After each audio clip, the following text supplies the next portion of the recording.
ఉపవాస ప్రార్థనకు వచ్చిన మీకంతా నా హృదయపూర్వకమైన వందనాలు. అందరికీ వందనాలు, స్తోత్రాలు.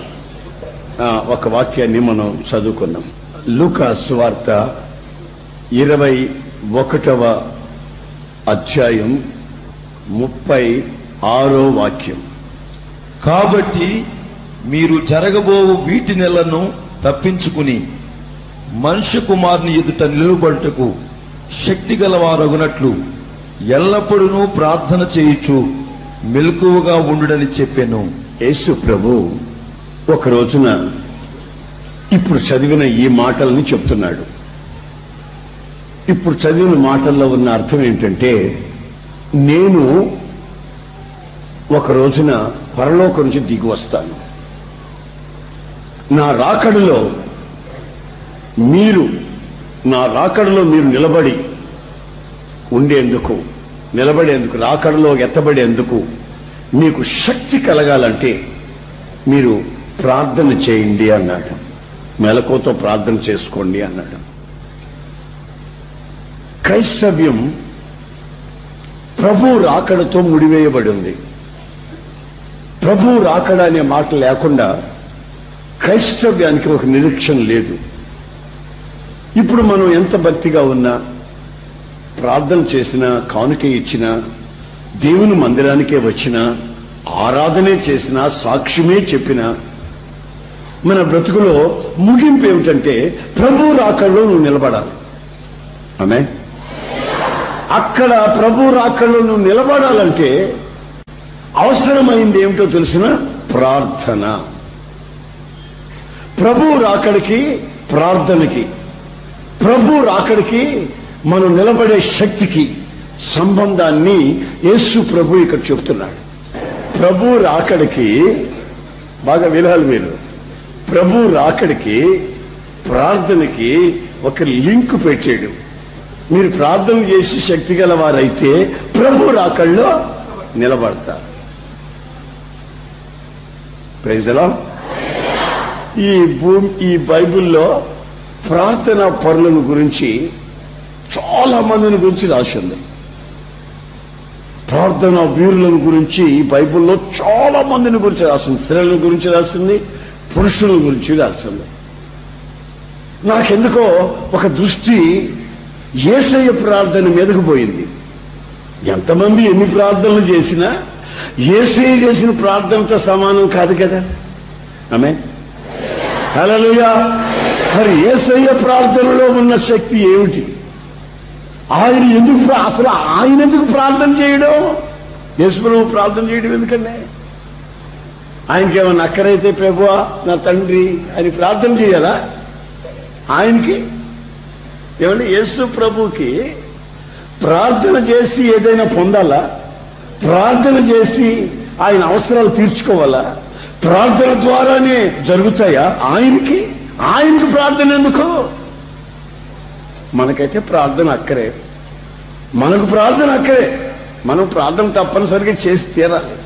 మరి యేసయ్యకు ప్రార్థన ఎందుకు? కుష్ఠోడు వచ్చి ఇలా నిలబడ్డాడు. కుష్ఠోడు వచ్చి, అయ్యా నీకు ఇష్టమైతే బాగు చేయయ్యా అని కుష్ఠోడు అడుగుతున్నాడు. నాకు ఇష్టమే, నువ్వు బాగైపోరా అన్నాడు. క్షణంలో ఆడు బాగైపోయాడు. క్షణంలో ఆయన నోరు నుంచి అంటూనే ఉన్నాడు, ఆడు బాగైపోయాడు. ఏడుస్తూ ఉంటే అక్క చెల్లెళ్ళు ఇద్దరు ఒకరినొకరు పట్టుకొని ఏడుస్తుంటే, అమ్మా ఏడకండి, లాజరు లేచి రాదా అని అంటే ఆడు సచ్చి కుళ్ళి కంపు కొడుతున్నాడు. 4 రోజులైంది. ఆడు అని పైకి లేచి సమాధానానికి లేచి వచ్చి నిలబడి చూస్తున్నాడు. ఇది పిలిచి పిలవకుంటే సచ్చి 4 రోజులు కుళ్ళి కంపు కొడుతుంటే నేను పిలుస్తున్నాడు, పేరు పెట్టి లేచి వచ్చాడు. ఆయనకి మళ్ళా ప్రార్థన ఎందుకండి? రారా అంటే సచివాడు లేచి వస్తున్నాడు, ఆయనకి మళ్ళా ప్రార్థన ఎందుకు? సముద్రంలోకి వెళ్ళిపోయాడు, ప్రయాణం చేస్తున్నాడు. అలలు ఉవ్వెత్తున లేస్తున్నాయి, గాలి సుడిగాలులు సముద్రపు అలజడి మధ్యలో లేచి నిలబడ్డాడు. హే సముద్రమా,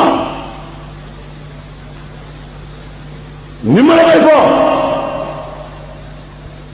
హే గాలి ఆగు అని ఒక్కసారి అన్నాడండి. ఆయన నోరు తెరిచాడండి, అంతే. గాలి అలాగా, సముద్రం ఆ కెరటాలు అలాగా నిమ్మలమైపోయినాయి. ఇవన్నీ నేను చదువుతా ఉన్నప్పుడు అసలు యేసుక్రీస్తుకు ప్రార్థన ఎందుకో? ఆమేన్. ఆయన ప్రార్థన చేయాల్సిన అవసరం ఆయనకేమొచ్చింది? ఇప్పుడు భక్తులు ప్రార్థన చేస్తా ఉంటే వాళ్ళు ఎందుకు చేశారో, ఎలా చేశారో అవన్నీ చదివి మనం కూడా అలాగే చేస్తే ఆ ఆశీర్వాదాలు పొందుతామని ఆశ నాకు. మరి యేసు ప్రభు దగ్గరకు వచ్చేసరికి ఈయన ఎందుకు ప్రార్థన చేసినట్టు? ఇంతటి మహత్కార్యాలు చేస్తున్నాడే, నోరు తెరిస్తే అద్భుతాలు జరిగిపోతున్నాయే, ఆయన నడిచిన దగ్గరలో మహత్కార్యాలు జరుగుతున్నాయే, ఆయన ఎందుకు ప్రార్థన చేశాడు? ఆయన ఏం చెప్తాడు తెలుసా? నాకెందుకురా ప్రార్థన, కాకపోతే మీకు మాదిరి చూపించేదానికి నేను చేశాను రా అంటాడు. ఆమేన్. మీకు మాదిరి చూపించేదానికి. భక్తులందరూ ప్రార్థన చేశారు, అనేక మాదిరులు మీరు నేర్చుకునే ఉంటారు. కానీ నా ప్రార్థనలో ఉన్న ప్రత్యేకత ఏమిటో కూడా మీరు తెలుసుకోవాలి. మీలాగా ఏదేది కావాలనో అడిగి పొందాల్సిన అక్కర నాకు లేదు. అయినా నేను ప్రార్థన చేశాను. ఎందుకు చేశాను, ఎలా చేశాను, ఎప్పుడు చేశాను, ఎందుకు చేయాలి అనే సంగతులు కాస్త మీరు నా ప్రార్థన కూడా కొంచెం ఆలోచించుకోమని ప్రభు చెప్తే ఆయన ప్రార్థన మీదకి నా మనసు పోయింది. ఒక ప్రక్కన ప్రభు రాకడ, మరో ప్రక్కన మనం ఆయన రాకడలో నిలబడాలి, మరో ప్రక్కన ప్రార్థన ద్వారానే అది సాధ్యమని ఆయనే చెప్తున్నాడు. మరి మన ప్రార్థనలు ఎలా చేస్తున్నాం? మన ప్రభు అయిన యేసుక్రీస్తు ఎలా చేశాడు? Praise the lord. లూకా సువార్తలో 3వ అధ్యాయం 21వ వాక్యంలో ఓ చక్కటి మాట రాయబడింది. 3:21. ప్రజలందరూ బాప్తీసం పొందినప్పుడు యేసు కూడా బాప్తీసం పొంది ప్రార్థన చేయుచుండగా ఆకాశము తెరవబడి పరిశుద్ధాత్మ శరీరాకారముతో పావురం వలె ఆయన మీదకి దిగి వచ్చెను. ఇప్పుడు మనం చదువుకున్నటువంటి వాక్య భాగంలో ఆయన ఎప్పుడు ప్రార్థన చేశాడు, ఎక్కడ ప్రార్థన చేశాడు, ఎలా ప్రార్థన చేశాడు అనే సంగతులు ఈ వాక్యం ద్వారా మనం గుర్తించగలుగుతాం. అది నేను చెప్తేనే మీకు అర్థమవుతుంది. ఆయన ఎప్పుడు ప్రార్థన చేశాడంటే, జనమంతా ప్రార్థన, ఈ ప్రజలందరూ బాప్తిస్తాలు పొందుతున్నారు. ఎక్కడ? యోర్దాను నదిలో. యేసు ప్రభు అక్కడ బాప్తిసం పొందుతున్నాడు. యోహాను దగ్గర బాప్తిసం ఇచ్చిన వెంటనే ఆయన దరికొచ్చి ప్రార్థన చేశాడట. బాగా గమనించండి. ఎప్పుడు? బాప్తిసం పొందిన తరువాత. మీరు సువార్తలలో, మిగతా సువార్తలలో ఈ మాట కనిపించదు, లూకా సువార్తలో మాత్రమే ఈ మాట ఉంది. ఏమని? చదువుని ప్రజలందరూ బాప్తీసం పొందినప్పుడు యేసు కూడా బాప్తీసం పొంది ప్రార్థన చేయుచుండగా. బాప్తీసము పొంది ఆయన ప్రార్థన చేస్తూ ఉండగా ఆకాశము తెరవబడెను. అక్కడి నుంచి పావురము పరిశుద్ధాత్మ రూపముగా ఆయన మీదకి దిగివచ్చును. ఆయన పరిశుద్ధాత్మతో నింపబడెను అని రాసింది. ఎప్పుడు ఆకాశం తెరవబడింది? ఈయన ప్రార్థన చేస్తూ ఉండగా. ఈయన ఎప్పుడు ప్రార్థన చేశాడు?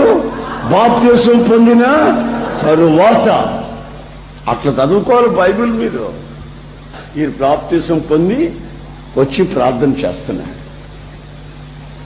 బాగా వినాలి మాట. ఈయన ప్రార్థన చేసేటప్పుడు ఎలా చేసి ఉంటాడు? నేను ఆ స్థలానికి వెళ్ళాను కనుక ఆ స్థలంలో ఉన్నటువంటి ఆ భౌగోళిక పరిస్థితులు నాకు బాగా తెలుసు. ఎందుకంటే అక్కడ ఉండే చలి, ఆ ప్రాంతంలో ఉండే ఆ గులకరాళ్ళు, గ్రావెల్, ఆ ప్రాంతంలో ఉండే వాతావరణం అంతా నా కళ్ళ ముందు అలా మెదులుతూ ఉంటుంది చూసి వచ్చినందుకొని.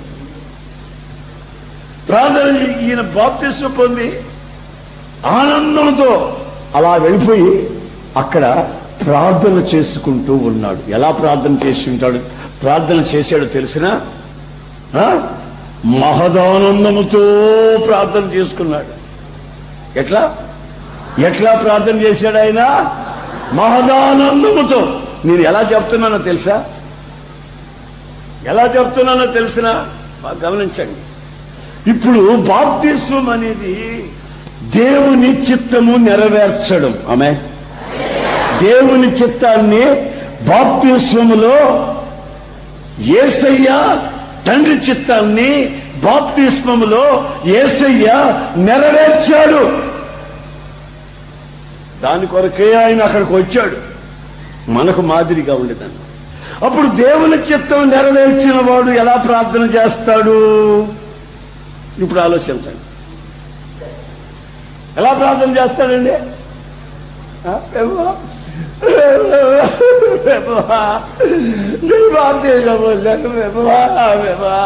అట్లా ప్రార్థన చేస్తాడండి. ఒకసారి బాప్తిస్మం పొందాలనుకున్నాడు, బాప్తిస్మం పొందేదానికి కుదరలేదు, ఫెయిల్ అయిపోయింది. ఇంకోసారి బాప్తిస్మం పొందబోతే ఆడ బంధువులు వచ్చి బాప్తిస్మం తీసుకునేసి నర్మై అన్నాడు. మొత్తం మీద పోయిన నెలలో, అంతకు ముందు నెలలో ఇన్ని ఆటంకాలు తొలగించుకుని మొత్తం మీద ఈ ప్రార్థనకు వచ్చేసాడు. వచ్చేసిన తర్వాత పెద్దగారం బాప్తిస్మం ఎప్పుడైతావు అన్నాడు. మరి ఇస్తాను లేదా? అదే బాప్తిస్మానికి ఏంటి ఊరిపోతున్నావు?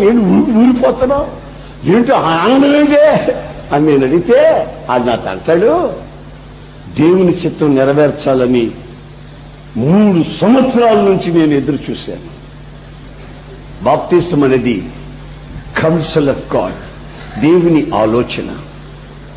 ఈ ఆలోచన నా జీవితంలో నెరవేర్చాలని 3 సంవత్సరాల నుంచి తప్పించాను. ఈరోజు నాకు విడుదల దొరికింది. ఆమేన్, ప్రైజ్ ది లార్డ్. బాప్తిస్మం పొందక ముందే వాడు ఆనందంలో ఉంటే పొంది వచ్చినప్పుడు ఎలా ఉంటాడు? మీరు ఫీల్ అవ్వండి, దాన్ని ఆలోచించండి, అర్థం చేసుకోండి. ఎలా ఉంటాడు? మొత్తం ముందు బాప్తిస్మం ఇస్తానే ఉన్నా అన్నాడు. ఆగరా బాబా. ఇక అన్ని దుప్పటి లాక్కొని పోతే ఆడు ఆగాడండి. బట్టలు మార్చుకోవట్లో తడి బట్టల మీద పెటాను పడిపోయాడు. మోకాళ్ళు పగిలేమో అనుకున్నాడికి పెటాను పడిపోయాడు. ఆనందంతో గొంతులేస్తా స్తోత్రం శృతి హలో అని ఆనందంతో పరవశ్యం చెందుతున్నాడు. జనమంతా అదో రకంగా చూస్తూ ఏమైంది వీడికి? వాడికి ఏమి గల దేవుని చిత్తము నెరవేర్చిన ఆ మహదానందం. Amen, praise the Lord, praise the Lord. ఈయన ఎందుకు ప్రార్థన చేశాడో తెలిసినా? దేవుని చిత్తం నెరవేర్చాను గనుక. ఆ ఆనందం పట్టలేక మోకాళ్ళ మీద నుండి ప్రార్థన చేస్తూ ఆత్మలో ఆనందించాలనుకున్నప్పుడు ఆకాశం నుంచి పరిశుద్ధాత్ముడు దిగుతున్నాడు. Praise the Lord. ఈయన దేవుని చిత్తం చేసిన ఆనందాన్ని తట్టుకోలేనప్పుడు పరలోకం నుంచి ఈ ఆనందం కంటే పరిశుద్ధాత్మలో నువ్వు ఆనందించే ఆనందం ఇంకా పరవశమయ్యే గొప్పతనాన్ని చూపిస్తాదా నీకని. సడన్ నేను ప్రార్థనలో ఆనందంగా ప్రార్థన చేస్తుంటే ఆకాశము తెరవబడి. ఎప్పుడు ఆకాశం తెరవబడుతుంది? ఎప్పుడు ఆకాశం నుంచి పరిశుద్ధాత్మ మన గుండెల్లోకి దిగుతాడు?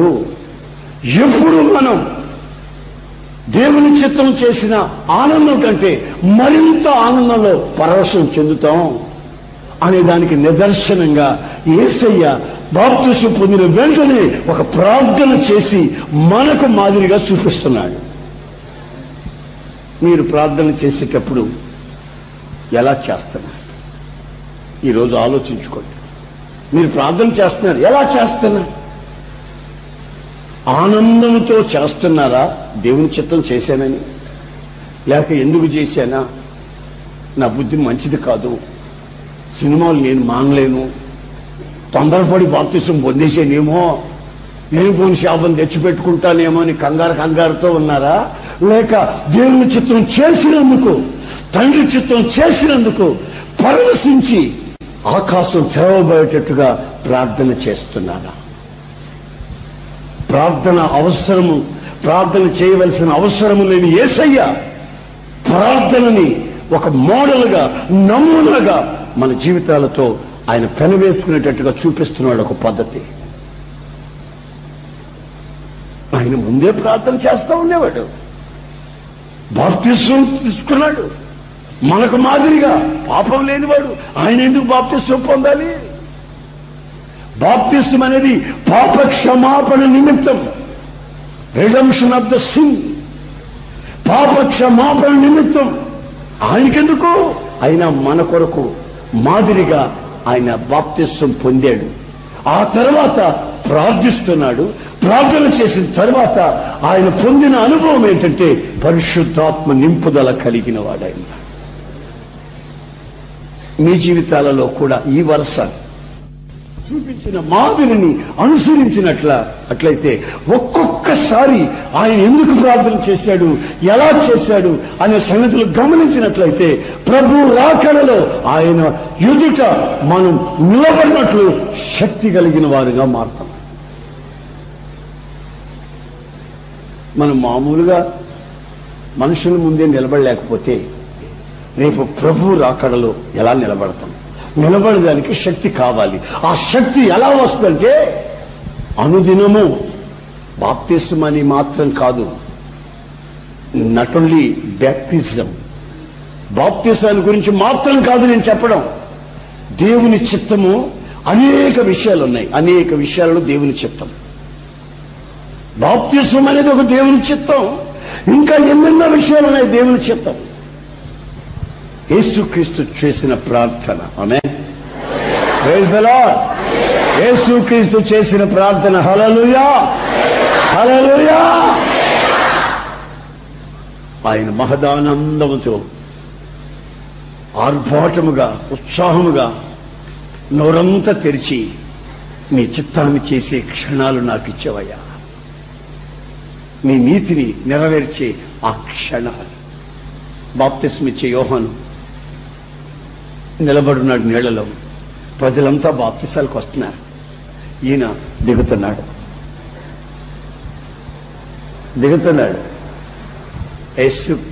యోహాను అంటాడు, అయ్యా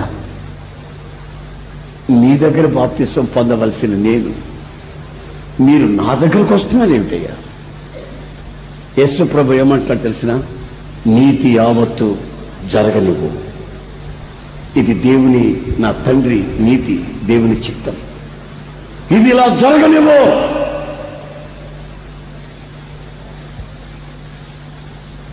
యోహాను నిరాకరిస్తున్నాడు. అమ్మో, మీకు నేను బాప్తిస్మా? కాదు, నీతి యావత్తు జరగాలి. ఇంకొక మాట నేను చెప్పనా? భూమిని, ఆకాశాన్ని, కొండల్ని, నదుల్ని, నీటిని, ప్రకృతి సమస్తాన్ని జయించిన వాడు ఇప్పుడు ప్రకృతిలోకి వచ్చి మునుగుతున్నాడు. ప్రకృతిని జయించిన వాడు, ప్రకృతిని నోటి మాట చేత సృష్టించిన వాడు ఇప్పుడు ప్రకృతి ముందు ఒక నదిలోకి దిగి నన్ను నీళ్ళలో ముంచమని, బాప్తిసం ఇవ్వమని అడుగుతున్నాడు. అంటే అర్థం ఏమిటి? దేవుని చిత్తము చేయుటకు దైవ కుమారుడైన యేసయ్య కూడా ఈ సృష్టి పుట్టించిన వాడు. ఈ సృష్టి సాధారణమైన యోహానుని ఒక మనిషి దగ్గరికి వెళ్ళి నాకు బాప్తిసం ఇవ్వని అడుగుతున్నాడు. బాప్తీసం తీసుకోకుండా నాటకాలు ఆడేవాళ్ళు ఎవరో తెలుసా? నేను చెప్పనా? బాప్తీసం తీసుకోకుండా యేసు ప్రభువు గురించి విని ఇట్లాంటి పవిత్రమైన మాటలు విన్న తర్వాత బాప్తీసం తీసుకోకుండా నాటకాలు ఆడుతుంటారే కొంతమంది, వాళ్ళు ఎవరో తెలుసా? నా భాష ప్రకారం నేను చెప్పాలంటే మహాగర్వంతో నడిచేవాళ్ళని అర్థం. ఎందుకంటే యేసు క్రీస్తు ఎవరో దైవ కుమారుడు. ఆయన భూమి ఆకాశం సృష్టించాడు, ఈ నదులను, నీటిని, గాలిని సమస్తం సృష్టించాడు. ఈయన ఇప్పుడు సాధారణ మనిషిలాగా దేవుని చిత్తం చేసేదానికి దిగి వస్తున్నాడు.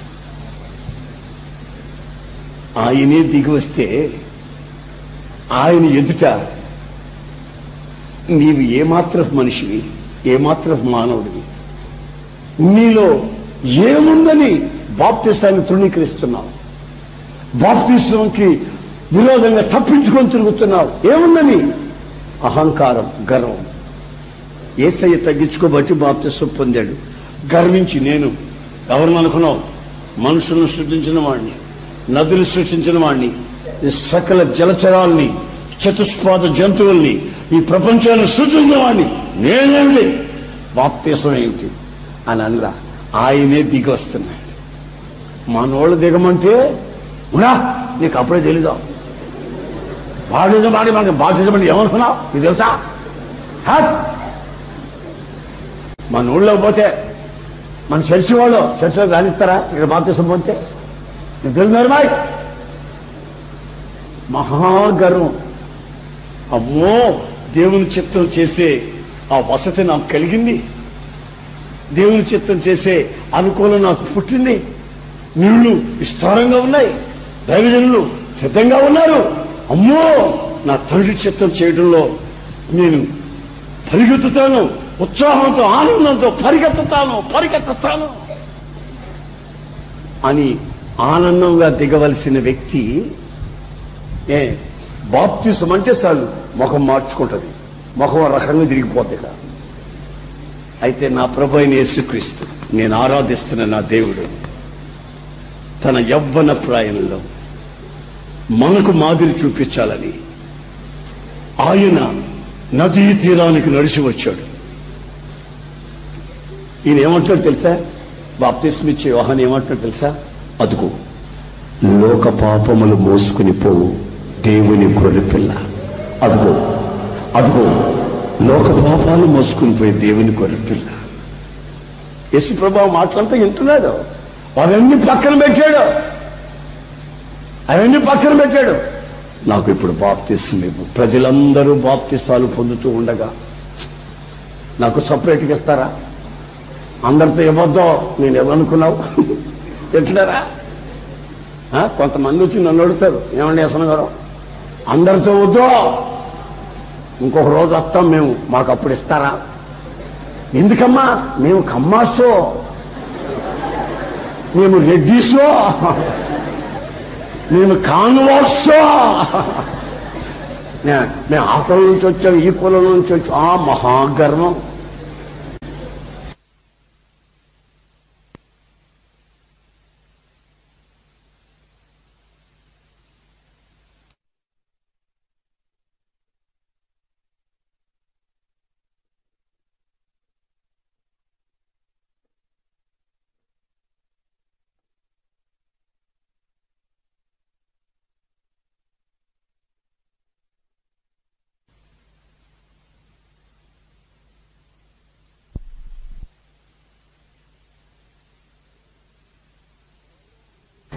పరలోకము నుంచి దిగి వచ్చిన యేసయ్యే మామూలు మనిషిలాగా అందరితో బాప్తిసాల కొరకు దిగుతున్నాడు.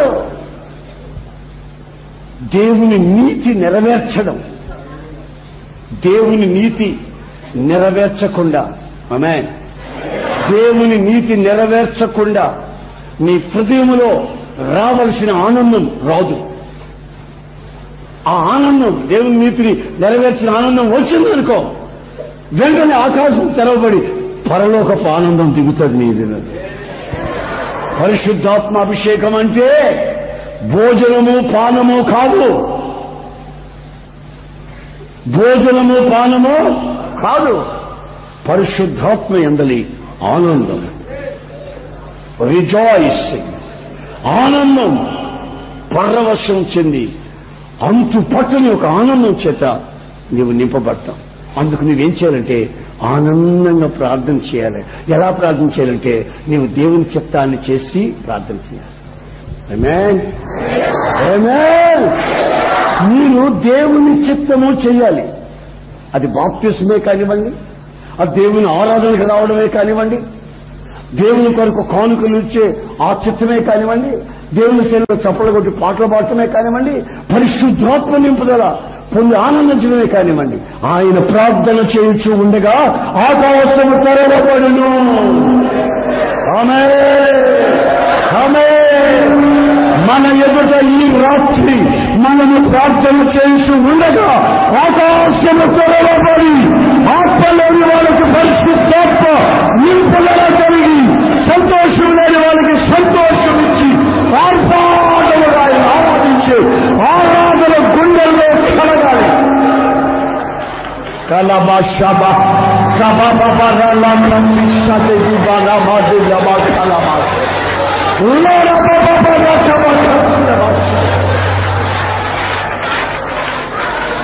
దేవుని చిత్తము చేయుటకు నీ వ్యక్తిగత జీవితం, నీవు ఒంటరిగా దేవుని చిత్తము చేయుటకు నిన్ను అప్పగించుకున్న ఆనందాన్ని అనుభవిస్తూ పరిశుద్ధాత్మ ఆనందం చేత గంతులు వేయాలి.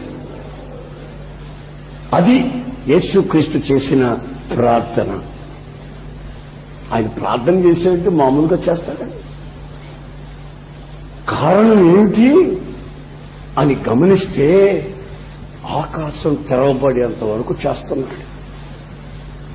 ఆకాశం ఎలా తెరుస్తుంది? సణుక్కుంటూ గొణుక్కుంటూ ఏడుపు గుట్టు మొహం పెట్టుకుని కూర్చుంటే కాదు, ఆనందంగా ఆయన్ని ఆరాధిస్తే. ప్రభా, నీ చిత్తం చేసే భాగ్యం నాకు ఇచ్చావా తండ్రి. ఒకప్పుడు పాపములో పొరలాడాను, ఒకప్పుడు సినిమాల చుట్టూ తిరిగాను, ఒకప్పుడు నూనె లేని విగ్రహాల మధ్యలో గుంజీలు పెట్టానయ్యా. నా జీవితంలో ఇంత కూడా నెమ్మది విశ్రాంతి లేకుండా అనుభవించి. సెకండ్ పాయింట్, లూకాసు వార్త 6వ అధ్యాయం 6, 12, 13.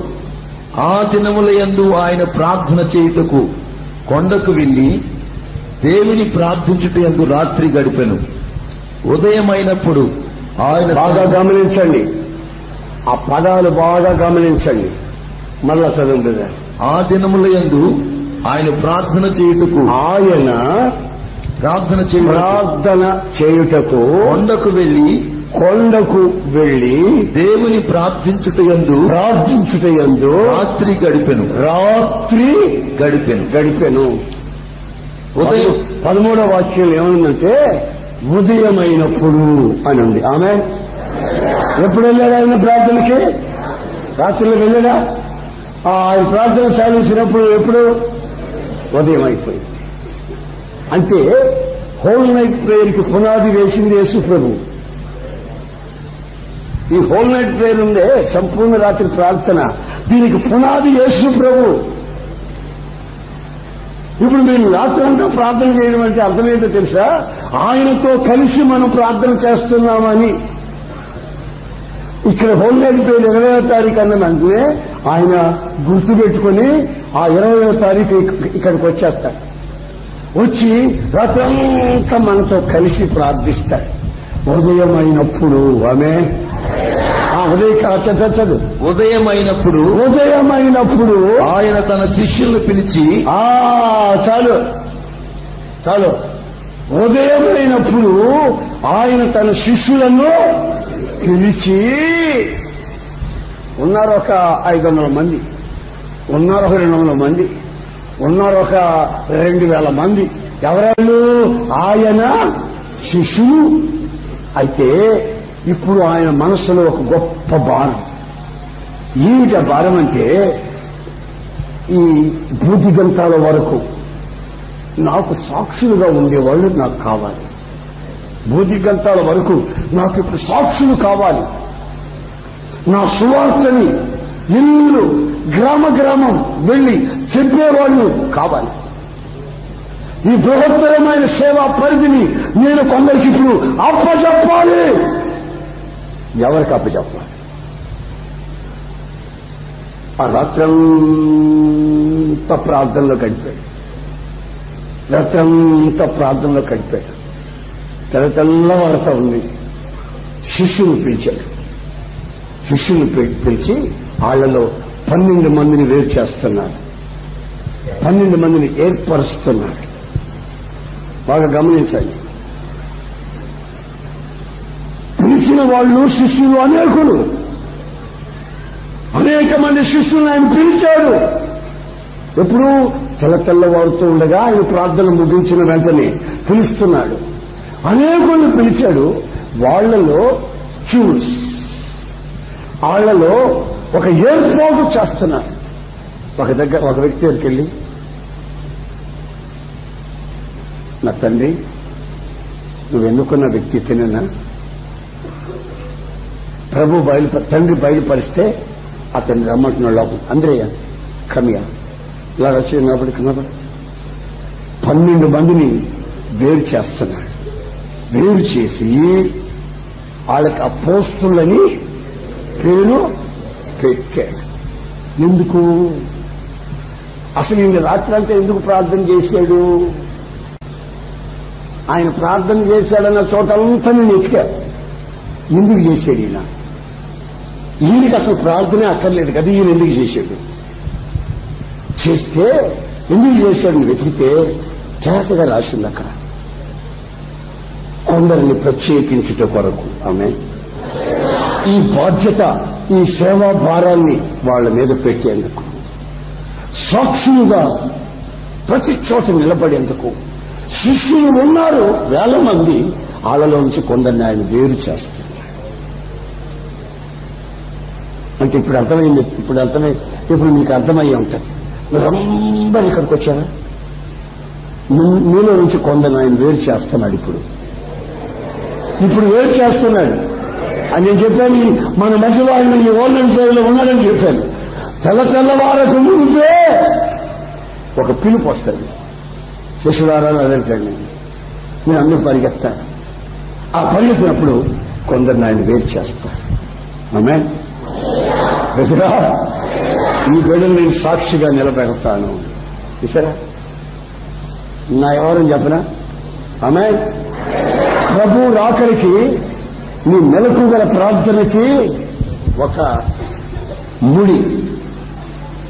నువ్వు ప్రార్థన చేయలేదో మెలకుగా, ప్రభు రాకడి గురించి ఆలోచించాల్సిన అక్కర్లే. నరకానికి తప్పకపోతావని నువ్వు రాసి పెట్టుకో, స్టాంప్ వేసి.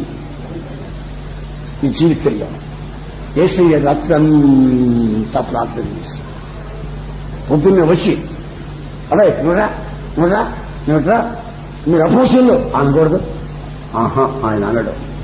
దేవుని సంకల్పము ఈయన ప్రార్థనలో పెనవేసుకుని ఆయన ఎవరిని ఎన్నుకుంటున్నాడో అది ఇప్పుడు నాకు పొద్దున్న బయలుపరచబడాలి. ఆయన ఎన్నుకున్న వాళ్ళని ప్రభు బయలుపరచాలి.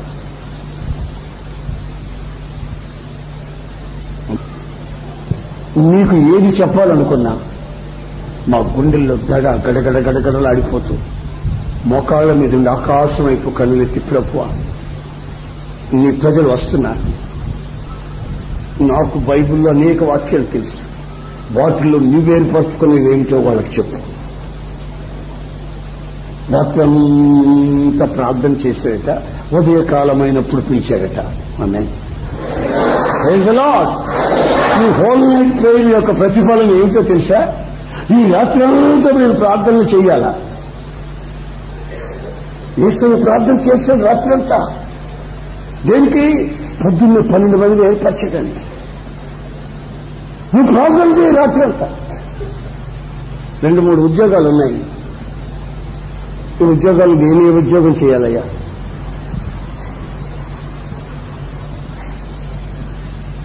ఏ ఉద్యోగం చేయాలయ్యా? నేను స్టూడెంట్స్ ఉన్నారు, కాలేజీ పిల్లలు ఉన్నారు. ఏ సబ్జెక్ట్ నేను తీసుకోవాలయ్యా? నాన్నగారికి చెప్తున్నాను, నా స్నేహితులు చెప్తున్నాను, నాకు మీ దేని కష్టకాలండి. దీంట్లో చేస్తే ఉద్యోగాలు ఉన్నాయంట, దీంట్లో లేవంట. గందరగోళంగా ఉన్నారు మైండ్. హోల్ నైట్ రాత్రి అంతయు ప్రార్థనలో గడిపి ఉదయం అవుచూ ఉండగా పిలిచి ఆళ్లలో నుంచి ఏర్పరిచి. How wonderful! మనకు మాదిరికరంగా మన ప్రభు అయిన యేసుక్రీస్తు ఏమేమి చేస్తున్నాడో తన ప్రార్థనలో గమనించండి.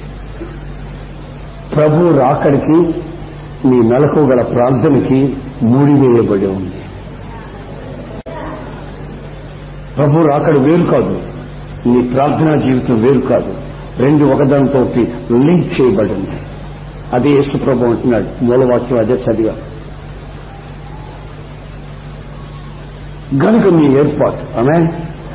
Praise the Lord, praise the Lord, praise the Lord. అనేక కుటుంబాల్లో నేను చూస్తూ ఉంటాను. ఒక కుటుంబాన్ని గురించి నేను చెప్పదలుచుకుంటే ఏం చెప్పగలను తెలుసా?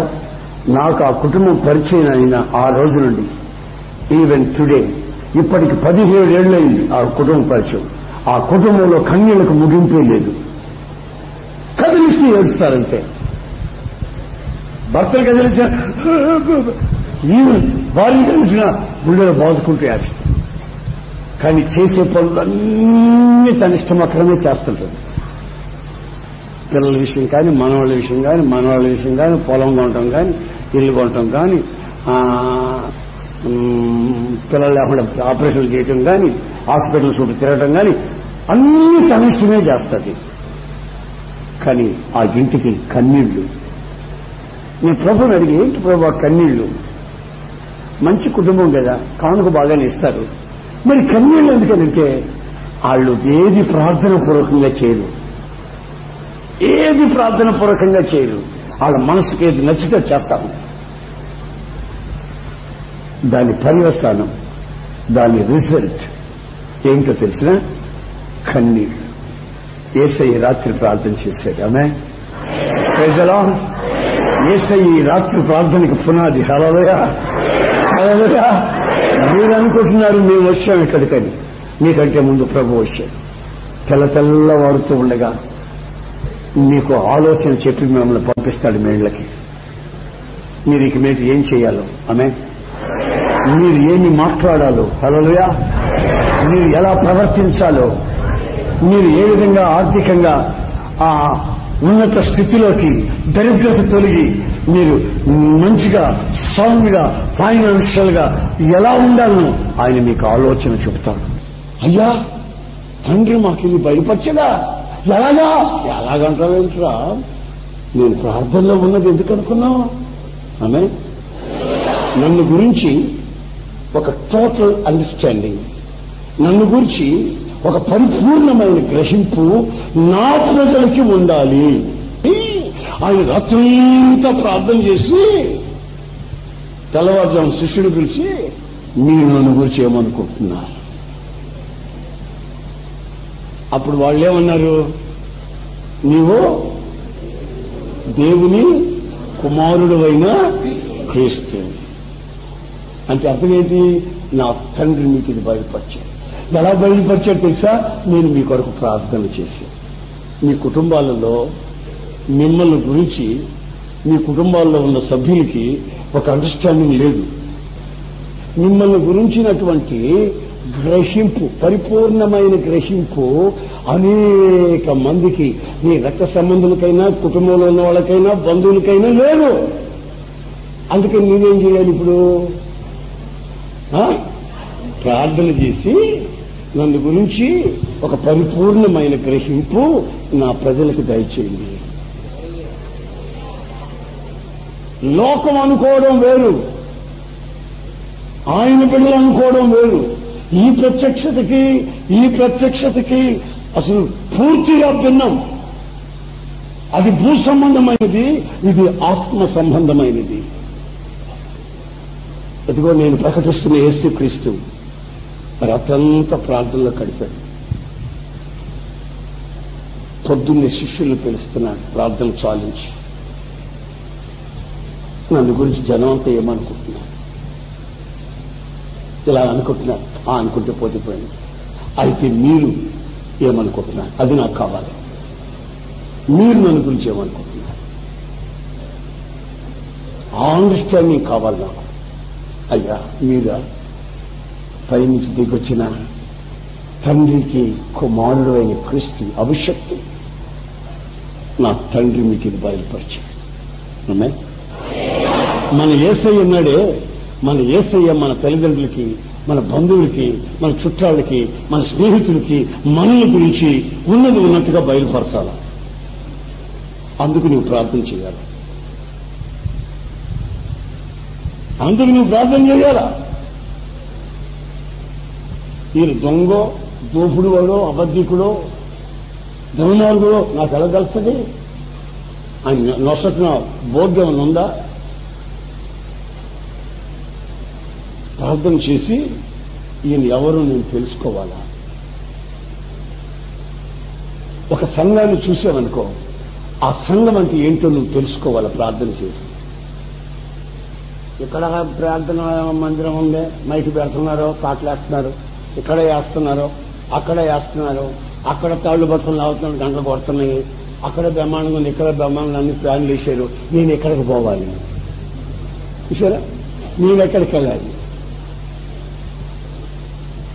ఆ సంఘాన్ని గురించినటువంటి పరిపూర్ణమైనటువంటి గ్రహింపు నీకు కావాలి. అందుకు నీవేం చేయాలి తెలిసినా? ప్రార్థనలో గడపాలి.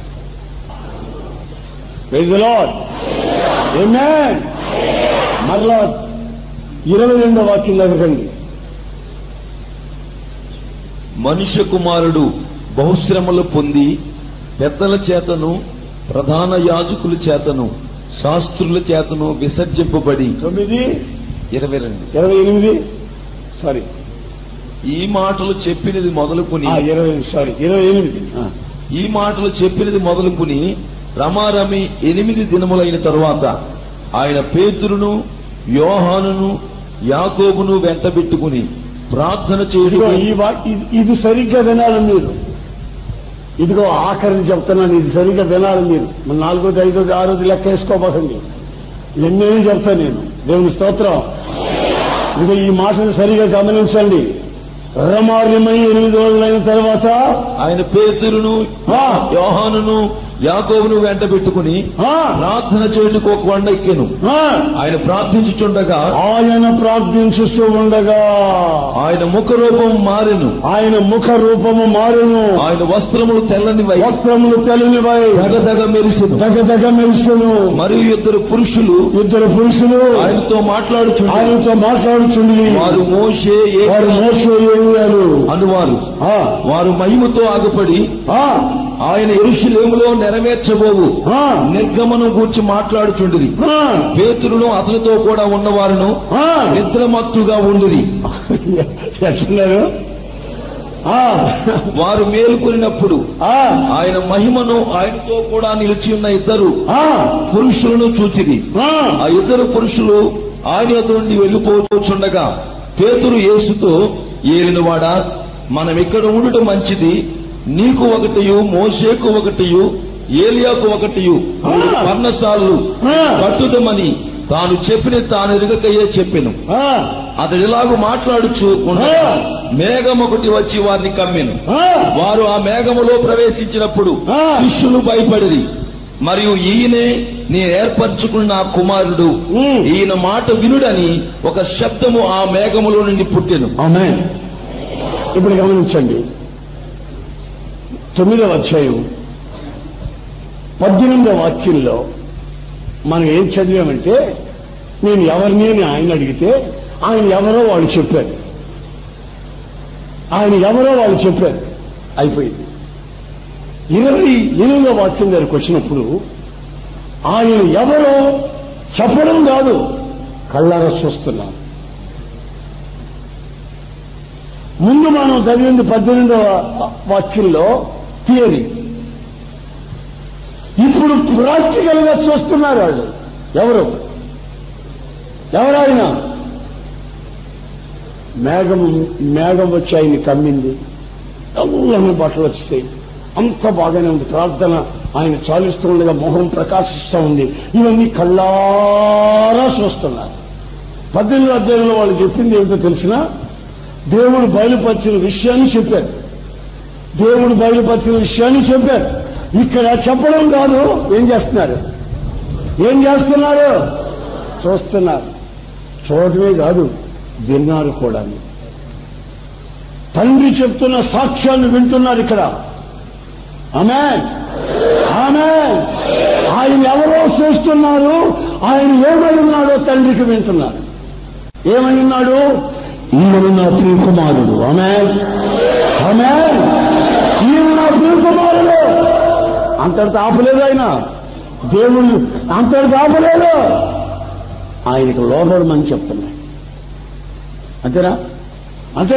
ఆయన చెప్పిన మాటకి లోబడండి. వినుడని ఒక శబ్దం. ఆయన మాట విను. ఆయన గురించి తెలుసుకుంటే కాదురా, ఆయన గురించి తెలుసుకుంటే కాదు, అనుభవపూర్వకంగా చూడాలి, అనుభవించాలి. అంతేకాదు, పర సంబంధమైన సాక్ష్యం నువ్వు వినాలి. రెండు అనుభవాలు. ప్రార్థన చేసి చాలించిన తర్వాత ఈయన ఎందుకు ప్రార్థన చేస్తున్నాడో తెలుసా? మీరు 18వ వాక్యంలో నేనెవరినో ఖచ్చితంగా చెప్పేశారు. తండ్రి బయలుపరిచింది అలాగే చెప్పేశారు. ఇప్పుడు తండ్రి మీకు చెప్పింది మీరు అనాలి. ఇప్పుడు శిష్యుల్ని అడిగాడు, నన్ను గురించి ఏమనుకుంటున్నారు మీరు? నన్ను గురించి అందరూ ఏమనుకుంటున్నారు? వాళ్ళు చెప్పారు కరెక్ట్గా, మిమ్మల్ని గురించి మేము ఇట్లా అనుకుంటున్నామయ్యా.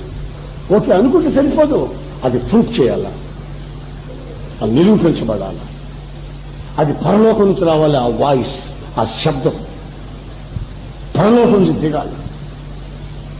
ఆ తండ్రి ఇష్టం ఏంటో మనకు తెలియాలి. నా ఇష్టం ఏమిటో తెలిసినా ఆయన మాట వినండి. ఆయన ఎవరో తెలుసా? నా కుమారుడు. నాకు ఎలాంటి కుమారుడు తెలిసినా ప్రియమైన కుమారుడు. Praise the Lord. నా ప్రియమైన సహోదరులారా, ప్రార్థన అనేది నిన్ను ఎక్కడెక్కడికి తీసుకొని పోతుందో ఒకసారి ఆలోచించు. ప్రార్థన అనేది ఎక్కడికి తీసుకెళ్తా? నీ నిజాయితీని పర సంబంధంగా దేవుడు ప్రత్యక్షపరిచి ప్రజల్ని ఏల వేసి పిలుస్తారు. నా దగ్గరికి రండి, కమాండ్ టు మీ, నా దగ్గర రండి, నేను మీకు విశ్రాంతిని ప్రసాదిస్తాను. నేను ఆయన ప్రియ కుమారుడిని. మీ చెవులు విన్నాయి. నేను నా మాటలు వినమని ఆయన మీకు సాక్ష్యమే చెప్పాడు. ఎక్కడ? రూపాంతర కొండ మీద. ఆ యెరూషలేములో వెళ్ళినప్పుడు, నేను ఆ రూపాంతర కొండ దగ్గరికి వెళ్ళినప్పుడు నేను అదే ప్రార్థన చేసుకున్నాను. ప్రభువా, మనుషులు రకరకాలుగా మాట్లాడుకోవచ్చు, కానీ నన్ను గురించి ఒక ప్రత్యేకమైన ఒక ప్రకటన నీ ప్రజలకు దయచేయి. నాకు అంతకంటే ఏం అక్కర్లేదయ్యా. సేవకు అవమానం కలగకూడదు, సేవ నిందించబడకూడదు. మనుషులు రకరకాలుగా మాట్లాడతారు, నిందలు వేస్తారు, అవమానాలు పాలు చేస్తారు. Don't care. కానీ దేవుని బిడ్డలు ఎలా ప్రవర్తిస్తున్నారో ఒకసారి వాళ్ళకి తెలియపరచు. ఇదిగో ప్రత్యక్షత. సంఘాల గురించి ప్రత్యక్షత, దైవ సేవకుల గురించి ప్రత్యక్షత, మిమ్మల్ని గురించి మాకు ప్రత్యక్షత. మీ ధనం, మీ డబ్బుని ఎలా ఖర్చు పెట్టాలనో మాకు ప్రత్యక్షత. మాకు ప్రార్థన కావాలి, మీకు ప్రార్థన కావాలి. యేసయ్యకు ప్రార్థన అక్కర్లేదు, అయినా ఆయన ప్రార్థన చేశారు. అందరూ మోకరించండి, అందరూ మోకరించండి, ప్రార్థన చేయాలి.